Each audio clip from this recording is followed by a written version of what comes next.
Hey everyone, it's comic news. Hooray for us. Right, Eric? Right. The excitement is booming. So we got a lot to talk about. So Eric, you go with the story first.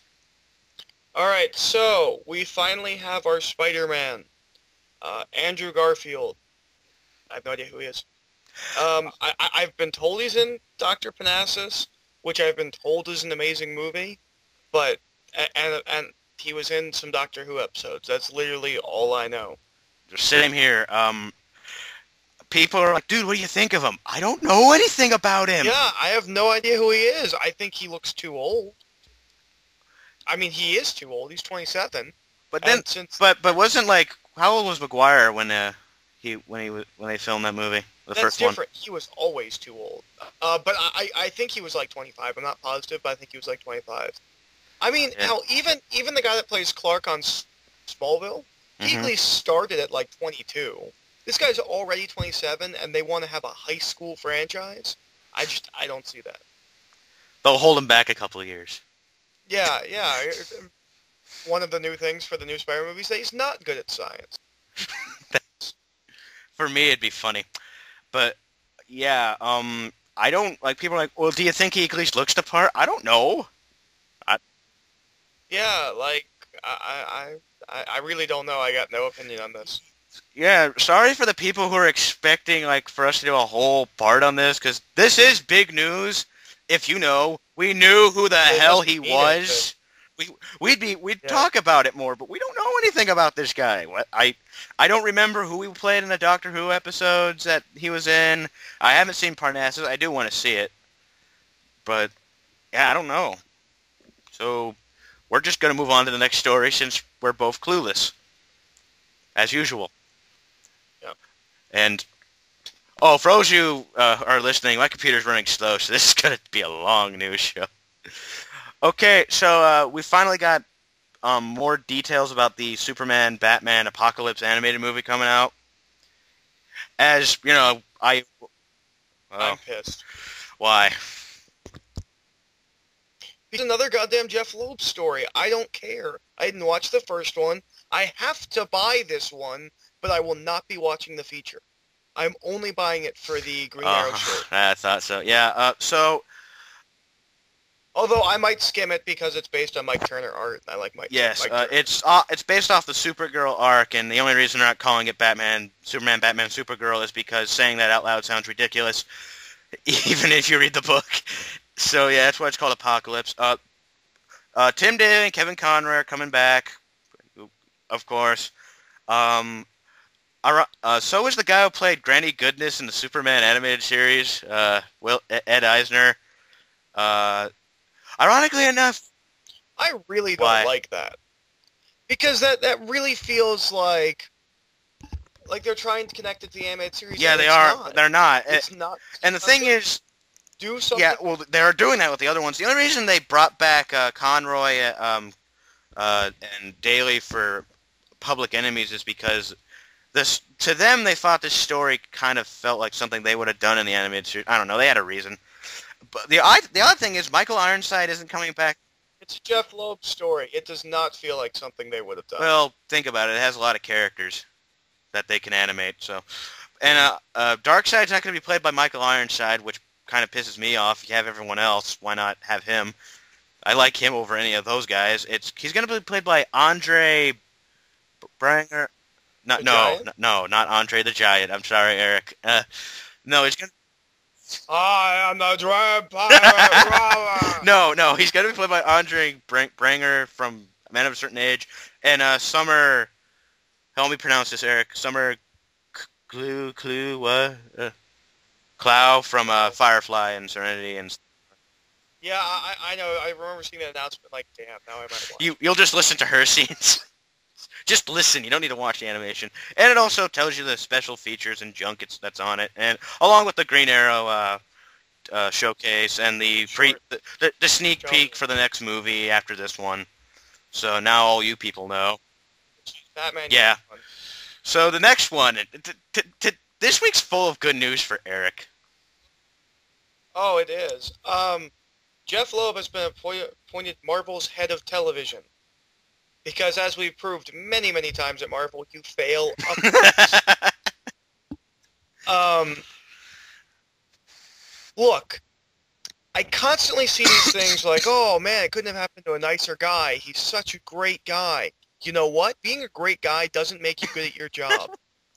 Jeph Loeb is terrible at his job, and the only reason his comic books sell are because they put like high-profile artists on, and they give him like 30 different covers. He is the only writer at Marvel that gets this treatment everywhere he goes. He always gets high-profile artists, and he always gets multiple covers no matter what. That's the only reason his books sell. No one likes him as a writer. He seems like a nice guy. I will give you that. But he does not deserve this. He deserves to be fired and put somewhere else. On the other hand... What? He won't be writing. Oh, and that comes up with something we're going to mention later in here, too. So, yeah. That's one... So, I get... So, we win because he won't affect comics. Television, however... Well, but here's the thing: is if he's the head, he shouldn't actually be writing he any just of this okays stuff, everything, doesn't he? which is kind of okay because he's kind of the guy you want in that position because he's gonna okay a lot of stuff I don't think would necessarily normally get okayed just because he thinks it's cool. So we might actually get some good products out of this as long as he's not actually working on them. Wow. I don't know about you, Eric, but I'm pretty sure there's a lot of people who are upset we didn't hear any angry ranting on this. Not enough, though. There were people who were expecting, like, the world to crack in half. Well, I don't know what he's going to do. Like, if they're like, he's now officially writing every episode of every animated series, well, that'd be different. Would they even come out on time, either, if he did that? Jeph Loeb's not Wasn't the first couple issues of Hulk late? Let's see. No. So some of the Captain later America. issues were late. I know that Captain America White series never came out. Yeah, but a lot of times it's the artist. Like he doesn't necessarily have a problem with being late. Like he's not like Mark Millar. It doesn't matter who he's with; he's always late. He's done lots of on-time work. So yeah. All right. So the next part, or the next story, is Tommy Lee Jones has been cast in Captain America as Colonel Chester Phillips. I'm sure he's important. I'm sure he's a very deep and multi-layered I'm pretty character. sure there's someone yelling at us for not knowing. I'm assuming he's the guy that trains. Or he's like the main commander guy or something. Like he's yeah, the recruiter, the guy that I don't know. I just imagining it. He's like that guy. I'm just imagining him yelling out military orders. That sounds awesome to me for some reason. Yeah. So we have nothing on that one. I don't know if we have anything on the next one, which is Dominic. I have no idea who Yeah, Dominic Cooper has been cast as a young Howard Stark. You know, for the people who... I saw one guy complain. This is the third person to play Howard Stark in 3 movies. This one I understand because, you know, he's supposed to be younger. Yeah, but based on his look, just in this picture here, I think he's going to be Tony Stark 2. Tony Stark 2? Yeah, I have a feeling that they're going to write Howard Stark as Tony Stark. Like, he's just going to be...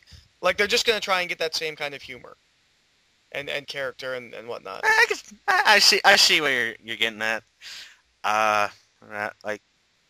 And the final story... For this part, of casting... Oh, yeah, that's the last of the casting ones, yeah. The final story for casting is that Alice Eve has been cast as Emma Frost, or wants Emma Frost, I'm not sure which.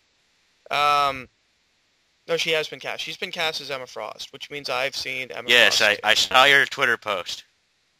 Yeah. Yeah. A few people want to see it. Which is funny because I wasn't actually looking for it. Like I didn't know who Alice Eve was. I just went to Google. I typed Alice Eve. I'm like, I've now seen. And you linked the nice picture for everyone else to see it too. Because Eric is such a considerate guy, people. I help out. I help my fellow man. Yes, you got to respect that. Yeah. I did. All right. This whole part is just us being clueless. This whole part is just us being clueless. This person's been cast this character. I don't know who that is. She's hot. She's definitely a much better choice than who they had in Wolverine Origins Wolverine. So I think Wolverine First Class is going to be X-Men fantastic. No. Hopefully, no, I don't. Yeah, I'm really interested to see how they're doing Wolverine First Class without Wolverine. They'll probably have him like cameo appear at the end of the movie or something. Yeah. They can't go. But so far, all the casting has been people that either look or I could kind of see acting the part. I mean, Magneto's the guy from Inglourious Which Bastards. took you forever to figure out who he Xavier's was the in Inglourious Bastards. He's the sergeant that they get. I haven't seen the movie, so I don't. Oh, all right. So casting wise, I'm kind of looking forward to this, and it's Matthew Vaughn. I don't know. Wolverine First Class, I think is going to be pretty good. We got to switch Just over. going